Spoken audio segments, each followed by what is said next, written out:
El papel del deportólogo en hospitalización. Mi nombre es Marcela Echavarría Calderón, médica y cirujana de la Universidad CES, especialista en medicina de la actividad física y del deporte de la Fundación Universitaria de Ciencias de la Salud, deportóloga hospitalaria de la Clínica Las Vegas y la Clínica Medellín del Grupo Quirón Salud. El médico del deporte se encarga, a partir de la prescripción del ejercicio, de la prevención, el acompañamiento en situaciones de actividad física, salud y deporte, y tratamiento de diversas enfermedades. Pero ¿por qué un deportólogo hospitalario? La actividad física y el ejercicio son conceptos aceptados en personas sanas, pero también sabemos las consecuencias de la inactividad y el reposo en cama, que afectan múltiples sistemas. Se vuelve entonces fundamental la necesidad de que se genere conciencia de peligro y respuesta oportuna para la prevención y tratamiento.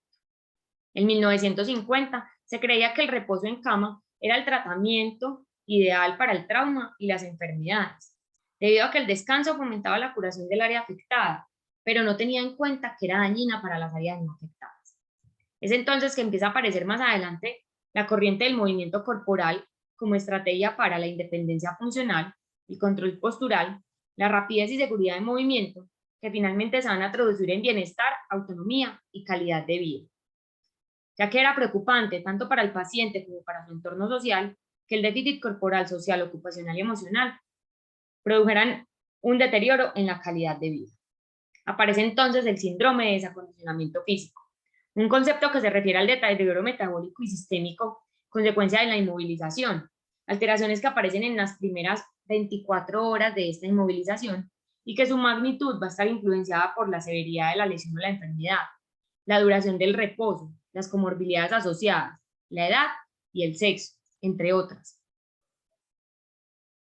Hay varios estudios en la literatura que se refieren al reposo en cama y las condiciones negativas que puede tener. Uno de ellos es este publicado en The Lancet, un poquito viejo, pero desde 1999 ya estábamos hablando de la necesidad de evaluar si era el reposo una estrategia para el tratamiento y la curación o era más efectiva la movilización temprana.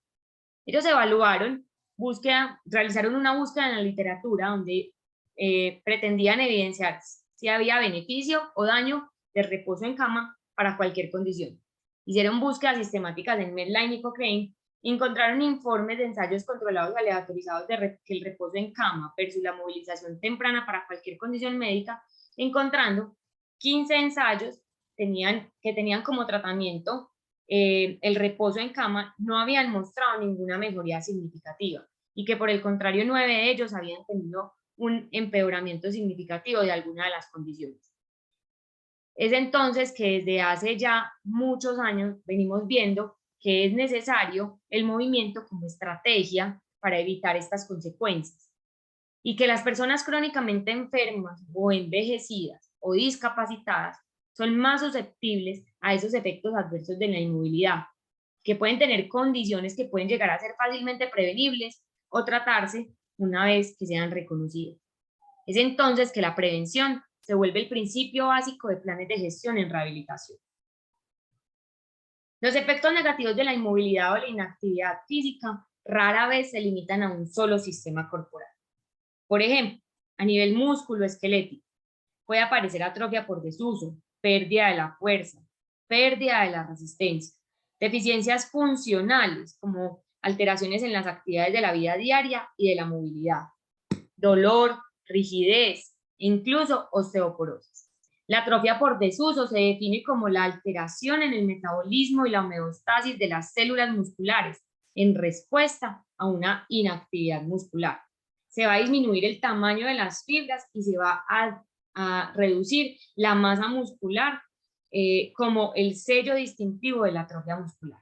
La regla general es, si hay aumento de la actividad física, voy a generar hipertrofia. Si hay actividad física limitada, voy a generar atrofia y debilidad por desuso. La atrofia y debilidad por desuso se produce porque hay una alteración de la síntesis de las proteínas musculares y empieza a haber una tasa de desgaste mayor. Esta tasa de desgaste aparece más o menos al segundo día de inactividad física. Después del segundo día, esta tasa se vuelve un poco más rápida, más o menos alcanzando el 50% de la pérdida de peso muscular eventual al 10º día. La síntesis de proteínas se reduce el 50% de nivel basal luego de 14 días de inmovilización. Es entonces importante entender que si yo no utilizo los músculos, los voy a perder. Y se pierden tanto fibras musculares del tipo 1 como del tipo 2. Y que las que más prominentemente sufren de atrofia son las del tipo 2B. Hay pérdida de la fuerza. Esa pérdida de la fuerza se da más principalmente en los miembros inferiores y se puede llegar a perder más o menos entre el 10 al 15% de la fuerza original por semana, siendo más rápida después del primer día de la inmovilización y alcanzando su pico máximo alrededor de los 10 a 14 días. También se pierde la resistencia de los músculos debido a que un músculo no ejercitado va a tener una pérdida del ATP y de los sitios de almacenamiento de glucógeno, haciendo que estos se agoten mucho más fácil y que aparezca la fatiga como una de las consecuencias de la inmovilización.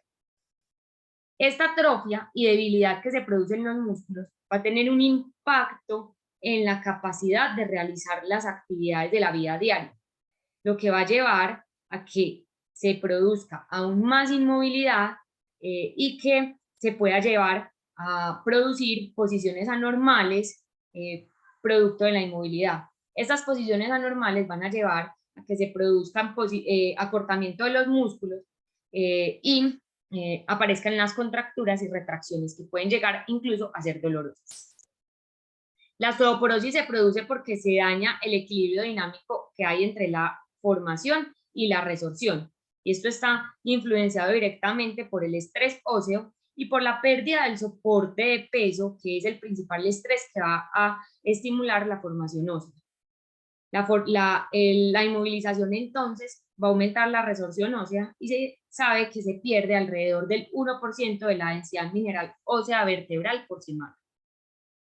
A nivel cardiovascular y pulmonar, va a haber una redistribución de los fluidos sanguíneos, puede llegar a haber deshidratación, va a haber un aumento de la frecuencia cardíaca en reposo debido a un imbalance del sistema nervioso autónomo y una relación directa de esta frecuencia cardíaca con cualquier nivel de ejercicio va a tener una respuesta exagerada. Esta respuesta puede llegar incluso a ser 30-40 latidos por encima de lo esperado en ejercicios submáximos. Hay además aumento o pérdida de la capacidad de adaptación al ortostatismo, con una intolerancia al ortostatismo debido a ese imbalance o a esa disautonomía que se produce con el sistema nervioso autónomo, tanto simpático como parasimpático. La falta de actividad física muscular va a alterar directamente la reserva cardiovascular y va a disminuir el VO2 máximo. Esto va a aumentar la probabilidad de muerte por enfermedad cardiovascular y cerebrovascular. El ejercicio y la actividad física de forma crónica tienen un efecto antioxidante. Esa inactividad física va a llevar a que haya cambios catabólicos que van a agravar las condiciones de salud del paciente hospitalizado. A nivel geniturinario y gastrointestinal puede haber constipación, disminución del peristaltismo, aumento de la actividad adrenérgica con disminución del apetito, aumento del reflujo gastroesofágico, estasis urinaria, puede haber aparición y formación de cálculos debido a que esa estasis más una excreción aumentada de calcio va a favorecer la formación de estos cálculos. A nivel metabólico y endocrino, va a haber intolerancia a la glucosa, alteraciones hidroelectrolíticas y de las hormonas en general. A nivel inmune, va a haber una disminución de la respuesta inmune celular y este reposo prolongado va a generar una predisposición a las infecciones. A nivel cognitivo, va a haber deprivación sensorial, puede haber confusión, desorientación, ansiedad, depresión, el delirium, se puede disminuir la capacidad intelectual, va a haber imbalance, pérdida de la coordinación. Y a nivel del sistema tegumentario aparecen las úlceras por presión que están influenciadas por múltiples factores, como la hipoestesia, la edad avanzada, la atrofia muscular, la pérdida de la capacidad de la cicatrización, la desnutrición y la obesidad, las mismas infecciones. Los sitios de presión deben ser valorados no solamente por el personal de enfermería, sino también por los familiares y por los mismos médicos que evalúan al paciente, y educar a paciente y familiares en cuanto a la prevención de las úlceras por presión, que se vuelven una comorbilidad muy importante en los pacientes hospitalizados y con inmovilizaciones crónicas. Es entonces la inactividad una condición que va a ser desencadenada por una enfermedad. Esa inactividad va a aumentar la discapacidad de ese paciente, va a reducir aún más la actividad muscular, las funciones y la capacidad musculoesquelética, que van a llevar a aún más inactividad, que va a reducir esa capacidad cardiovascular y de otros sistemas, como ya vimos, que va a llevar finalmente a un desacondicionamiento físico total. Es entonces la función del médico del deporte intervenir este círculo vicioso y evitar que se siga produciendo la inactividad y las consecuencias que esto trae para todos los sistemas en general. Este cuadro resume 3 artículos donde vamos a ver cómo es la pérdida de masa muscular en relación con el reposo en campo. En un paciente joven de 26 a 45, 46 años, 28 días en cama van a corresponder a una pérdida aproximada de 400 gramos de masa muscular. Para un paciente de mediana edad con 14 días en cama pierde alrededor de 1,5 kilogramos, pero para un paciente mayor, solo con 7 días en cama ya pierde alrededor de 1 kilogramo de masa muscular. Esto es bastante significativo, y si tenemos en cuenta que la pérdida se da principalmente en miembros inferiores, porque va a generar gran discapacidad y va a generar gran morbimortalidad en los pacientes, sobre todo mayores. Independiente de la edad o causa de la pérdida de la masa magra, esto va a tener una relación directa con la función inmune y se van a afectar todos los órganos. Con una pérdida del 10%, ya hay una mortalidad asociada más o menos del 10%, con disminución de la inmunidad y aumento del riesgo de infección. Si esta pérdida es del 20%, se pierde la cicatrización de heridas, empieza a haber debilidad muscular, hay más riesgo de infección y una mortalidad asociada al 30%.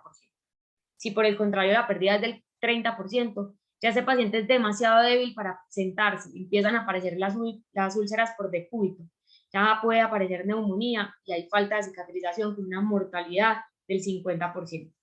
Pero si se pierde el 40% de la masa corporal magra, la función inmune y de todos los órganos está tan afectada que generalmente estos pacientes tienen una tasa de mortalidad del 100%, generalmente asociadas a neumonía o a infecciones.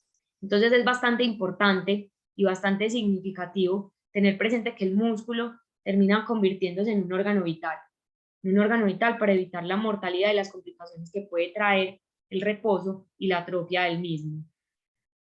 La prevención, en cuanto a prevención y tratamiento, ya dijimos que la prevención es uno de los pilares en la rehabilitación. Hay varios principios. El primero es identificar qué cambios clínicos y subclínicos hay en la fuerza, la resistencia y la función física.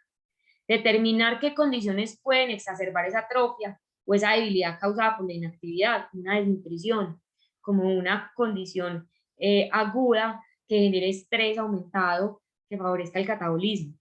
Determinar si ese paciente realmente necesita reposo continuo o inmovilidad, o se le puede permitir la movilización como estrategia dentro de su tratamiento, tan importante como cualquier antibiótico o medicamento que esté recibiendo.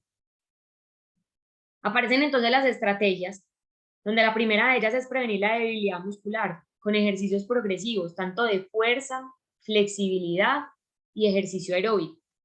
Lo ideal es combinar estos ejercicios específicos y contribuir a una mejoría general del estado físico.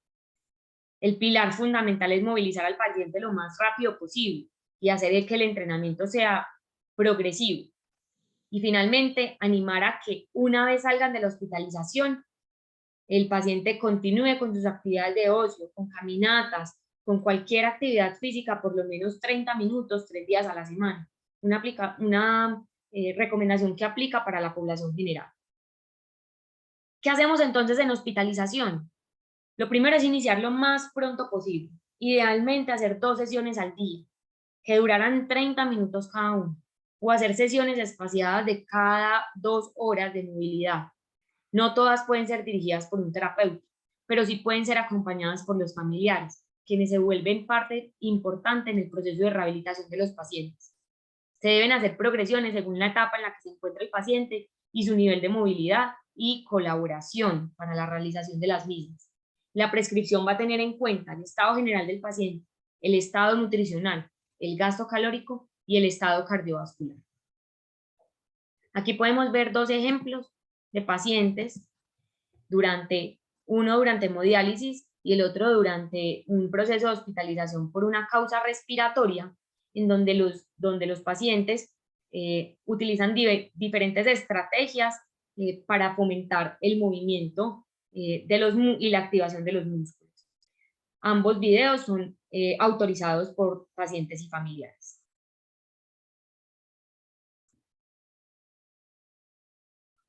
Hablando de las etapas, las etapas de rehabilitación se dividen según el estado del paciente. En la etapa 1, el paciente está confinado en cama. Se divide en dos. Etapa 1A, donde el paciente está en coma bajo los efectos profundos de la sedación o relajación.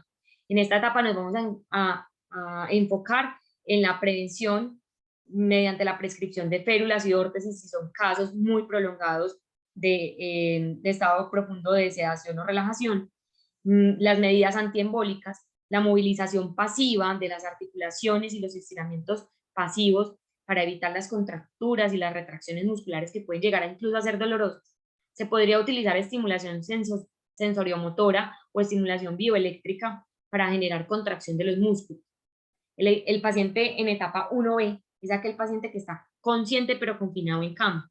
Aquí ya, además de lo anterior, vamos a empezar el manejo del control de esfínteres, empezar a hacer movilizaciones asistidas e incluso entrenar y fortalecer los patrones de movimiento. Ya pasamos a una etapa 2, en donde el paciente 2A puede movilizarse, pero no puede salir de su cama. Este paciente puede estar tanto sentado como ya puede estar deambulando. Lo que se busca es que empecemos a trabajar la bipedestación, el balance en sedente, la marcha en habitación, las movilizaciones activas, coordinación, propiocepción y equilibrio para evitar las caídas y reentrenamiento de las actividades de la vida diaria. Ya en la etapa 2B es un paciente que puede caminar, ya sea con caminador, con muleta, con bastón o sin ninguna ayuda técnica. En ellos podríamos ya empezar a utilizar el pedaleo contra resistencia y cada vez vamos a incrementarle la resistencia a esas movilizaciones activas, siempre entrenando los patrones de movimiento y actividades de la vida diaria. El paciente en etapa 3 es un paciente que se puede movilizar a un servicio de rehabilitación en caso de que la institución cuente con ello. Aquí lo que se busca es que ya el paciente mejore la resistencia al ejercicio y tenga una independencia total en sus actividades de la vida diaria. Es decir, que aquí vamos a aumentar la tolerancia al ejercicio, vamos a empezar a progresar aún más en los entrenamientos de fuerza y resistencia y ya incluso podríamos empezar a utilizar planos inclinados o escaleras como estrategia de entrenamiento. El paciente en etapa 4 ya es aquel que sale de la hospitalización, que llega como un paciente externo, ya sea un servicio de rehabilitación o incluso un centro de acondicionamiento físico, en donde ya lo que vamos a trabajar ya es un reacondicionamiento aeróbico, donde vamos a hacer inicio de actividades deportivas, donde vamos ya a estimular completamente ya no solo las actividades de la vida diaria, sino también las actividades de la vida cotidiana, que incluyen actividades más estructuradas, como por ejemplo la actividad laboral. Esta es entonces una propuesta de cómo sería una atención del médico del deporte hospitalario.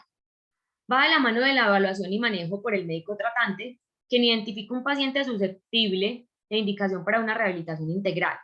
Se considera rehabilitación integral porque según las condiciones el médico del deporte tiene que tener la capacidad de prescribir no solo la actividad física, sino las condiciones asociadas como por ejemplo terapia respiratoria, fonoaudiología, otro tipo de terapias que puedan ayudar en el proceso de rehabilitación del paciente. El médico del deporte evalúa al paciente, establece los objetivos y el plan de rehabilitación. En cuanto a la parte física, se hace un acompañamiento en conjunto con fisioterapia, quien es el encargado de desarrollar ese plan de rehabilitación que fue estructurado y establecido de forma individualizada. Se va a hacer un seguimiento por parte del médico del deporte cada 24, 48, 72 horas según las condiciones iniciales del paciente y cómo viene siendo su evolución para plantear cómo van esos objetivos y si es necesario progresar ese plan de rehabilitación y va a seguir de la mano del fisioterapeuta. Una vez al egreso, lo ideal sería que los pacientes tuvieran una cita de control con medicina del deporte, ya para establecer los planes de acondicionamiento físico y de ejercicio como condiciones de tratamiento y prevención en actividad física y salud. Esta es la importancia del médico del deporte en hospitalización, donde lo que buscamos es evitar las consecuencias del reposo que aumentan la morbimortalidad en todas las situaciones de hospitalización. Muchas gracias.